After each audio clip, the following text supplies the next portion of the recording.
guess some of you know that I am a teacher. That's what I do. So speaking in front of people should come naturally, but they're usually 12 years old, not my peers. So if my voice is shaky, I apologize. I don't remember what year it was. You would know. But one day, Jason came home, and he was talking to me all about this new thing that he discovered through a friend of ours. Actually, he had just met her, I think. Might not get the beginning of the story right, but I'd rather not. It was an MLM company, actually, so network marketing or multi-level marketing, that I think brought a huge transformation to me and possibly to Jason, but I won't speak for him.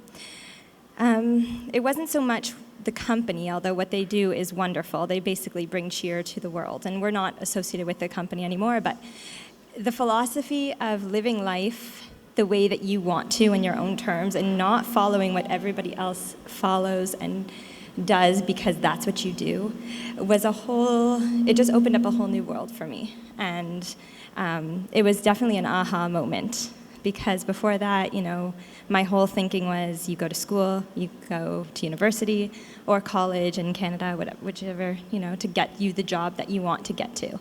And that's it. That's what everybody in my world did, and that's what I was going to do, and I never questioned it. And then when I started realizing from this company and their philosophies that you don't have to live life that way, that was just the most inspiring thing and so transformative for me to realize that life is what you make of it, and it's not what other people expect you to do. And after that, Jason and I made decisions. He worked really hard to make his job that is typically a job that people go into an office for every single day and meet clients and all that. He has designed it and worked really hard, so I'm forever grateful for that he can be location independent. And that was one of the biggest steps that had to happen for us to live our dream of travel, because for a very long time we knew we wanted to travel. We didn't know how we were going to do it. We knew we just want to take a vacation. And then another thing that I did, which was a lot more simple, was I just kind of changed my career path as a teacher, and I didn't apply for a contract position, which is what everybody wants. In the position I was in, everyone wants a permanent contract. And I even had all my friends, my coworkers, my principal, questioning me if everything was okay when I chose not to apply for a permanent contract, because they were all concerned something was terribly wrong. Because why wouldn't you do that? That's what everybody does. And all I was able to say to my peers or my colleagues was, it's a good thing. I can't tell you what it is yet. My principal had asked me not to, but it's a good thing. And when they found out, it was because Jason and I, this was pre-kids, were going to leave everything behind and travel for a year. We set a time limit because it was our first time doing it. We had no idea what we were doing, what we were getting in for. They were all shocked. Like, wait a second, you're giving up the possibility of a permanent contract to travel. Oh, okay. So then the reactions were either, you're crazy. What are you doing? You're never going to be able to get a contract again after this, which to this day I don't, and I don't want it ever. But or, oh, that sounds amazing. I wish I could do it.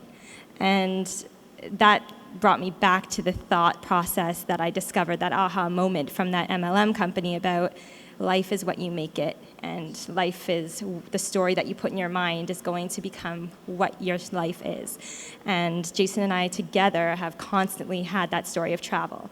So world schooling is something that's very, very new to us, especially from both of our backgrounds, going to school, being a teacher in the public education system. And so for our kids who are still very young, they're 1 and 3, it's a whole new journey for all of us together. And if it works, that's amazing, and I hope it does. But even if it doesn't, all I really want to instill in my children is that they could live the life, they can live the life that they want to live, whatever that may look like. If it's travel that suits them, so be it. To this day, our older son, Dylan, loves traveling, and every time we leave somewhere, we ask him how he's feeling about it, and he'll always say, I'm sad to be leaving, but I'm excited to see what's next. And and I hope that he continues to feel that way, and whether it's about travel or anything in life. So being here with so many like-minded people has just really reassured me that we're not crazy, and that life really, well, we're a little crazy. Yeah, life is whatever you make of it, and why not make it the best life that you can? So thank you to all of you.